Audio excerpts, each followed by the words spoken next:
मेरे प्रिय छात्रों नमस्कार। मेरा नाम है मिथिलेश कुमार और आर्यन ऑनलाइन क्लासेस में आप सभी दोस्तों का स्वागत है।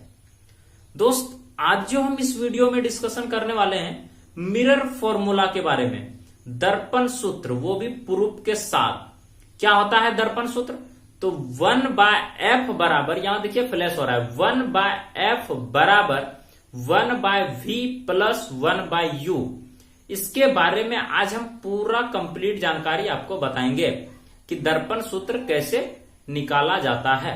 और इसी के जस्ट अगला पार्ट में इससे रिलेटेड हम न्यूमेरिकल आपको बताने वाले हैं। तो सबसे पहले दोस्त वीडियो शुरू करते हैं और हम चीजें को लिख लेते हैं बारीकी से, फिर आपको बताते हैं क्या है, कैसे इसका उत्पत्ति होता है मिरर फॉर्मूला का। ठीक है दोस्त, तो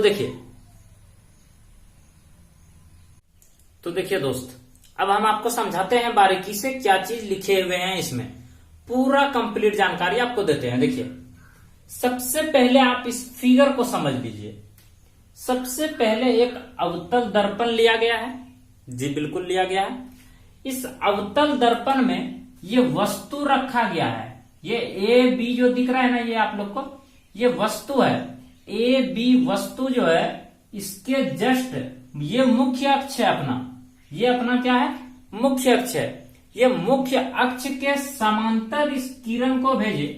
और आपको 3-4 चीज के बारे में जानकारी होना चाहिए कि अगर मुख्य अक्ष के समांतर कोई किरण जाता है तो वो जो है फोकस से होकर गुजरती है। तो यह जो है फोकस से होकर गुजर गया और सेंटर से जिसको भेजते हैं तो वो फिर से सीधा सेंटर पर ही रिप्लाई होके आ जाता है। ठीक है दोस्त, तो ये मेरा जो है फिगर बना, ये ए बी वस्तु रखे, यहां से ये गया, ये परावर्तित होकर के इधर की ओर आया और इसका इमेज जो है प्रतिबिंब यहां पर बना। तो फिगर आप लोग को समझ में आ गया होगा कि वस्तु F और C वक्रता केंद्र के बीच रखे तो इसका इमेज, यहां से इसका इमेज रिफ्लेक्शन हुआ, ये इधर आया और सेंटर से ये इधर आया, तो इसका इमेज कुछ यहां पे बना A डैश B डैश। ठीक है दोस्त, अब आपको समझाते हैं दर्पण सूत्र कैसे निकलेगा। सबसे पहले हम कौन सा त्रिभुज में लिए, हम उसका नाम लिख देते हैं। एक ये वाला त्रिभुज और एक ये दूसरा त्रिभुज। इस दोनों त्रिभुज में लिए नाम हम क्या क्या बोल सकते हैं, ए बी सी, ये वाला ट्रायंगल में लिए सबसे पहले ए बी सी, यहां देखिए ए बी सी एवं त्रिभुज ए डैश बी डैश सी में, ए डैश बी डैश सी में, इस दोनों त्रिभुज में लिए। और आपको दिख रहा है कि इसका कोण बी और इसका जो है कोण बी, इसका कोण बी और इसका कोण बी डैश जो है समकोण है। तो कोण बी बराबर कोण बी डैश समकोण हो गया। उसके बाद नेक्स्ट आपको दिखता होगा यह वाला एंगल और यह वाला एंगल, क्या बोलते हैं हम इसको, शीर्षाभिमुख कोण बोलते हैं। तो इसका एंगल हो जाएगा, क्या नाम हो जाएगा, ए डैश सी बी डैश, और इस एंगल का नाम क्या हो जाएगा, ए सी बी। तो वही लिखे हैं, एंगल ए सी बी बराबर angle A dash C B dash शीर्षाभिमुख कोण। ये शीर्षाभिमुख कोण हो गया। इस दोनों त्रिभुज में एक ये कोण और एक ये दोनों कोण, तो जब दो कोण बराबर हो जाता है तो तीसरा कोण स्वतः बराबर होगा और वो लिख दिए हैं एंगल ए बराबर एंगल ए डैश, शेष कोण बराबर होगा, कोई दिक्कत नहीं। जब ये तीन कोण, त्रिभुज के तीनों कोण जब बराबर हो गए, एक ये वाला कोण भी जब बराबर हो गया तो हम बोल सकते हैं कि यह त्रिभुज जो है एंगल एंगल एंगल के अनुसार यह त्रिभुज समरूप होगा। सही बात है ना, यह क्या हो जाएगा बाबू, समरूप हो जाएगा। जब ये समरूप हो जाएगा तब इसकी भुजाएं क्या होगी, संपाती होगी। तो हम क्या बोल सकते हैं, यहां पे इसका लंब इसके लंब का बराबर होगा, इसके मतलब एक दूसरे का बटे में होगा। तो हम यहां से लिखे सी से बी डैश, इसका आधार इसके आधार के साथ लिखेंगे तो सी बी डैश बटे सी बी। सी इसका आधार लिए, पहले हम इस त्रिभुज का आधार लिए, फिर इसका आधार लिए, दोनों को अनुपात में रखे और फिर लंब वाले भुजा को अनुपात में रखे तो ए डैश बी डैश बटे ए बी, तो ए डैश बी डैश बटे ए बी, इसको समीकरण 1 बना दिए। अब इसी प्रकार से हम एक त्रिभुज और समरूप करेंगे और वह त्रिभुज क्या होगा, एफ पी एम। यह वाला ट्रायंगल लिए बाबू, यह वाला ट्रायंगल, ये इस पे लंब होता है जी, बिल्कुल। ये क्योंकि देखिए ये वस्तु जो इधर गया सीधा ना, तो ये वस्तु के जस्ट सीधा है, तो पी एफ ये लंब होता है। अगर हम इस वस्तु को छोटा कर दें ना तो आपको सेम दिखेगा वही, ठीक है। तो ये इस त्रिभुज में लिए, ठीक है, इस त्रिभुज में लिए और इसी के जस्ट यहां बड़ा वाला त्रिभुज में अगर नाम हम बोले तो एफ बी डैश और ए डैश, हम बोल सकते हैं ए डैश बी डैश और एफ। ये दो त्रिभुज लिए, मतलब इस लाइन को आप ढक दीजिए तो आपको एक ट्रायंगल बड़ा वाला नजर आएगा इसमें, और वो ट्रायंगल होगा यहां से चल रहा है यहां तक, यहां से यहां तक जी, बिल्कुल। यह वाला ट्रायंगल आप लोग को पता चल रहा होगा, ठीक है। तो हम उसका नाम अगर बोले तो क्या नाम हो जाएगा, ए डैश बी डैश और एफ। ये इस लाइन को ढक दीजिए, इसका काम हम कर चुके हैं ऊपर में यहां तक, ठीक है दोस्त। समीकरण 1 बन चुका है मेरा यहां तक, देखिए। अब जो हम आगे बात करेंगे डिस्कस इसमें, ये वाला ट्रायंगल लेंगे और इसी के जस्ट इधर वाला ट्रायंगल लेंगे और इस दोनों त्रिभुज में फिर वही चीज देखेंगे कि इसका यह वाला एंगल, इसका यह वाला एंगल शीर्षाभिमुख कौन होगा। फिर हम क्या बोलेंगे कि इसका लंब होगा यहां पर और इसका लंब बनेगा यहां पर, तो इसका ये भी बराबर होगा। तो शेष कोण जो बचता है यह वाला और यहां पे यह पूरा एंगल, ठीक है बाबू। तो ये पूरा एंगल बराबर हो जाएगा। क्या यहां तक चीजें क्लियर हो रहा है?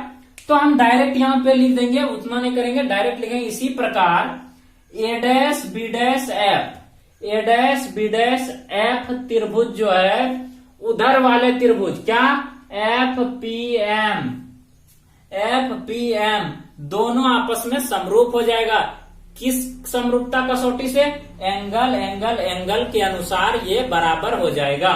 इसकी भी भुजाएं समपाती होंगी तो क्या लिखेंगे, इसका जो लंब है इसके लंब के अनुपात में जाएगा, इसका जो आधार है इसके आधार में अनुपात में जाएगा।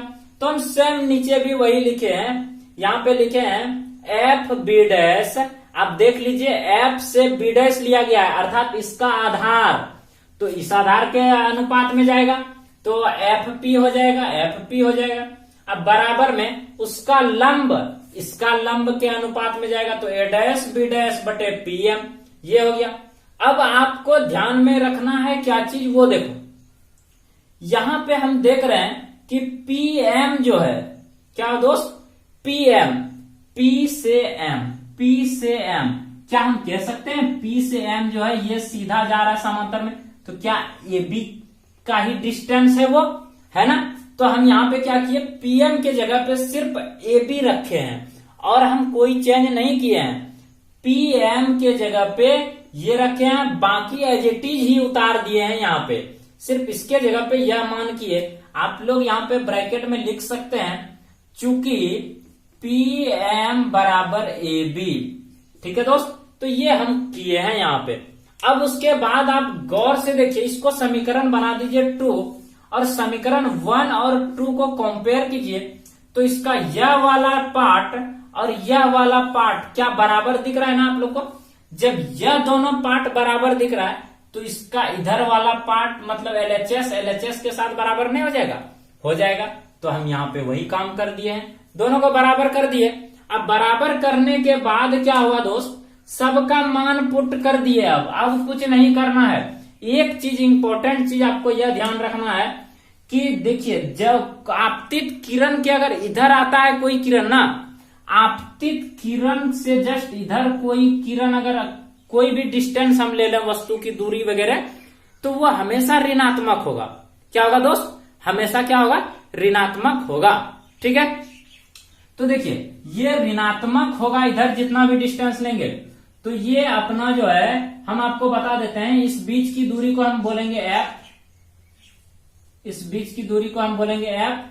फिर आपका जो है यहाँ पे सी हो जाएगा, यहां वस्तु की दूरी है तो वस्तु की दूरी को हम किससे रिप्रेजेंट कर दे रहे हैं, ठीक है। तो ये होता है अपना u, यहां तक के दूरी का। उसके बाद ये हो गया आपका c से लेंगे, अगर c से लेंगे हम तो ये हो गया अपना r।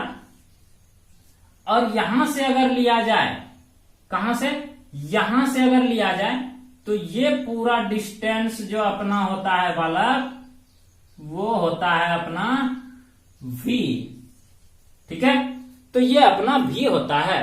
अब आप लोग एक चीज समझ लीजिए कि ये आपतित किरण इधर से जा रहा है ना, तो इधर जितना भी डिस्टेंस लेंगे हम सब निगेटिव में लेंगे। तो ये भी निगेटिव, ये भी निगेटिव, ये भी निगेटिव, ये भी निगेटिव, सब निगेटिव लेंगे, ठीक है। और ये चिन्ह परिपाटी के अनुसार ऐसा होता है, ठीक है। तो देखिए अब क्या करेंगे, सबका मान हम पुट कर दिए, एफ से बी डैश, एफ से बी डैश। इस दूरी को लेने के लिए हम क्या किए हैं, v माइनस यू कर दिए। इस पूरे डिस्टेंस में, यहां से यहां तक का डिस्टेंस में जो है हम f को घटा दिए, तो क्या मेरा इथो डिस्टेंस पूरा नहीं आ जाएगा f से इतना, तो ये लिखे हैं। और ये निगेटिव हम क्यों दिए, क्योंकि ये हमेशा निगेटिव में होता है, कोई दिक्कत नहीं।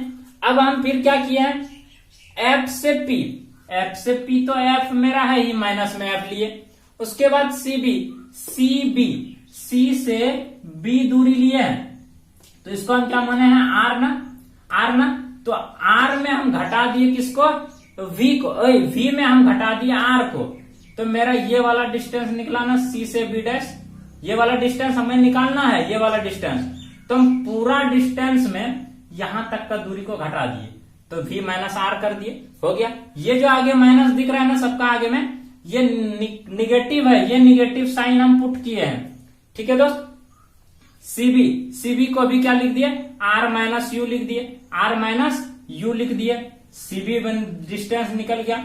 अब यहाँ पे क्या किए हैं, इसका जो है ये सबको माइनस से गुणा कर दिए हैं अंदर में, इस माइनस को अंदर में गुणा कर दिए, तो ये हो गया minus minus minus plus F, बट्टे में जो है वो लिख दिए, बराबर का बराबर, माइनस का ये हो गया। उसके बाद इसको सॉल्व किया तो ये हो गया, इसको सॉल्व किया तो ये हो गया। अब यहाँ पे क्या किया है, क्रॉस मल्टीप्लीकेशन, आप लोग जानते होंगे, इसको क्रॉस मल्टीप्लीकेशन गुना किए, तो इसको इसके साथ गुना किए तो आर भी माइनस माइनस प्लस हो गया, इसको इसके साथ गुना किए तो माइनस आर एफ निकला। फिर अब यू वाले को इस दोनों के साथ मल्टीप्लाई करेंगे तो ये आया, इसको मल्टीप्लाई करेंगे तो ये आया। क्या चीजें क्लियर हो रहा है, अब कुछ नहीं किया, क्रॉस मल्टीप्लीकेशन ओनली किए हैं और इसको सॉल्व कर दिए।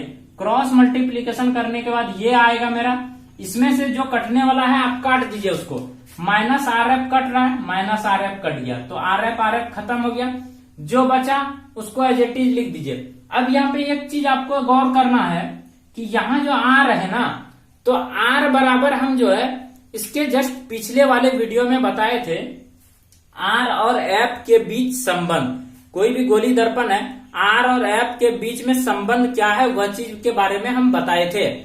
तो दोस्त उसके बारे में यही होता है कि आर बराबर 2f होता है, वो उसकी डबल होता है। अगर फोकस दूरी की बात करें ना, तो फोकस दूरी उस वक्रता त्रिज्या की आधी होती है, तो लेकिन अगर हम वक्रता त्रिज्या पूछे तो वो उसकी 2 गुना हो जाता है।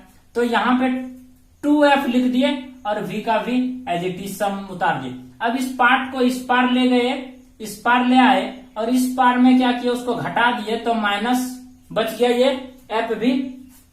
अब सबका मान पुट कर दिए हैं और कुछ नहीं किया।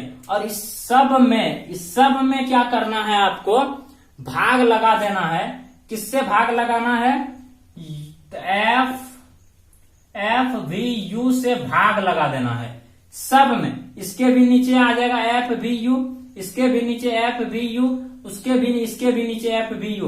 तो यहां से बच जाएगा, ये वाला दोनों कट जाएगा, ये दोनों कट जाएगा, तो बचेगा क्या, 1/f बच जाएगा माइनस में। उसके बाद इस पार्ट से यू एफ कटेगा, यू और एफ कटा तो भी वाला बचा, तो भी वाला ले लिए। इधर से भी v कटेगा और f कटेगा तो बचेगा क्या, u बचेगा। तो u वाला पार्ट ले लिए, इसको अरेंज कर दिए तो ये अपना निकल गया मिरर फॉर्मूला। तो ये अपना मिरर फॉर्मूला है। उम्मीद करते हैं वीडियो आप लोग को समझ में आया होगा। अगर समझ में आया है तो वीडियो को लाइक करें, सब्सक्राइब करें और अदर स्टूडेंट के साथ शेयर करें। आज का वीडियो में यही एंड करते हैं। इस अपने भाई को दीजिए इजाजत। नमस्कार, गॉड ब्लेस यू।